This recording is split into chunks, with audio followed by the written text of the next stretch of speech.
Bonjour à tous, vidéo de présentation consacrée à la Strix Gaming GeForce GTX 1080 OC Edition signée Asus. Il s'agit d'une version personnalisée de la GTX 1080. On a affaire à une carte graphique haut de gamme, puisque son tarif frôle avec les 800 €. On a une personnalisation touchant à plusieurs domaines. Ceci va toucher aux fréquences, avec un overclocking, avec plusieurs profils de disponibles. On a également un éclairage RGB personnalisable en couleur et en effet. On a la présence du DirectCU 3, donc ça concerne le refroidissement, on va le détailler. On a également un PCB renforcé avec des Super Alloy Power 2 ou encore un mode fanless lorsque la carte est peu sollicitée.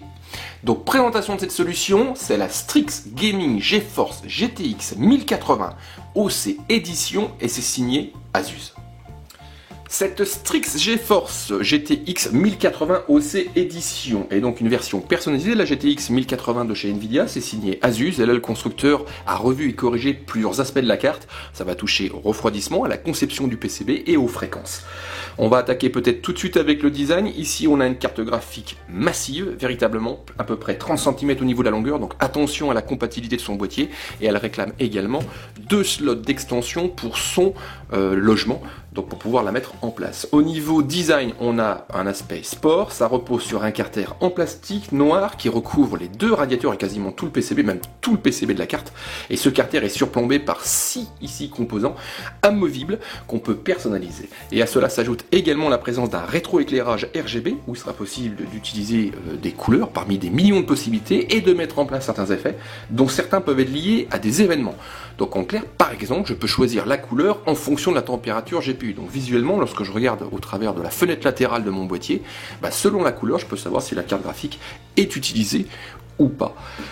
Cet ensemble de personnalisation va toucher à plusieurs zones de la carte, 8 au total, 6 en façade, 1, 2, 3, 4, 5, 6, également en latéral au niveau d'un logo, Republic of Gamer, et à l'arrière, donc au niveau de la plaque arrière, et de ce logo que vous avez sur votre droite. Au niveau alimentation, la carte a besoin donc d'un connecteur PCI Express X16 en 3.0, et il va falloir lui adjoindre 2 PCI Express, l'un en 8 broches et l'autre en 6 broches. On va peut-être parler, on va attaquer la connectique. Donc ici en façade, on va retrouver donc une carte comme je vous disais en double slot. On va avoir droit à 5 connectiques avec du DVI, pardon. On a également 2 DisplayPort. Donc là ici il s'agit de 1.4 et on a également de l'HDMI 2.0. Et au niveau refroidissement, donc cette solution est équipée du DirectCU 3, donc la 3e génération de la technologie DirectCU. Donc ça veut dire en gros qu'on a un système de caléoducs en contact direct avec le GPU, et ces caléoducs sont en charge de véhiculer la chaleur sur des radiateurs assez massifs afin d'augmenter et d'accélérer le transfert de chaleur et donc d'assurer un refroidissement rapide et efficace. On vérifiera ça bien sûr au niveau du test. Donc ici on parle de DirectCU 3 parce qu'on a la présence de 3 ventilateurs. Et, alors petite remarque, si l'on regarde bien, alors je ne sais pas si vous allez pouvoir le voir, je vais peut-être mettre la carte de ce côté-là. Ici, les caléoducs, on arrive à les apercevoir entre les ventilateurs, donc je ne vous ai pas démonté le système. Et ces caléoducs vraiment parcourent toute la surface de la carte, et on a, avec ces 30 cm de longueur, des radiateurs qui proposent, on va dire, une surface d'échange thermique importante. Et ceci permet de proposer un mode fanless lorsque le GPU est pas sollicité. Donc en clair, lorsque la carte est au repos, les 3 ventilateurs sont totalement à l'arrêt. Donc on se retrouve avec une carte graphique inaudible.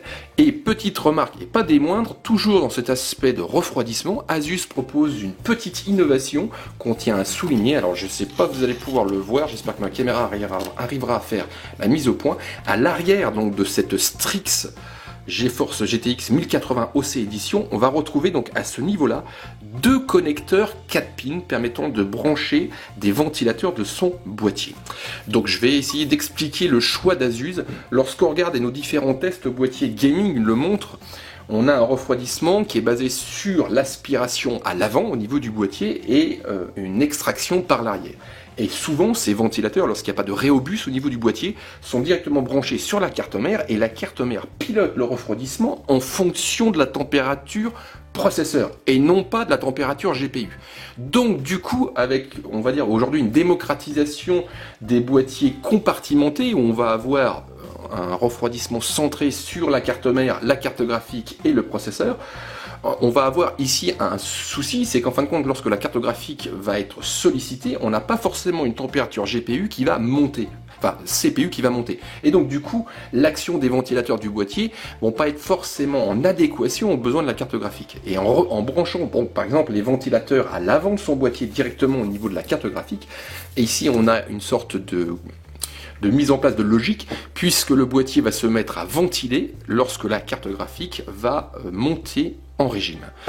Ensuite, au niveau technique, ici on a affaire donc à l'architecture Pascal, c'est du 16 nanomètres, avec une puce présentant 2560 unités de calcul. On retrouve également 160 unités de texture et 64 unités de rendu. Et tout ceci s'accompagne de 8 Go de mémoire vive. Il s'agit de GDDR5X, donc de nouvelle génération.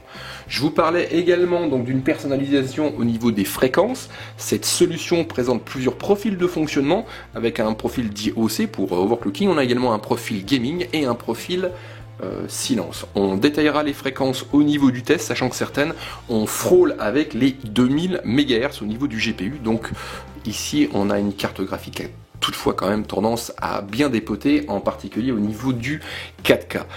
Cette solution arrive en boutique, elle se situe à un tarif conséquent, 800 € tout de même.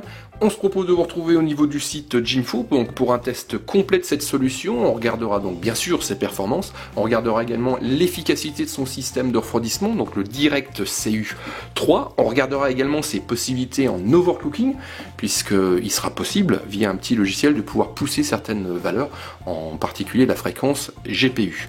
On regardera également bien sûr la consommation électrique. Donc rendez-vous prochainement sur Jimfo pour un test complet de cette solution haut de gamme, de cette Strix Gaming GeForce GTX 1080 OC édition signée Asus.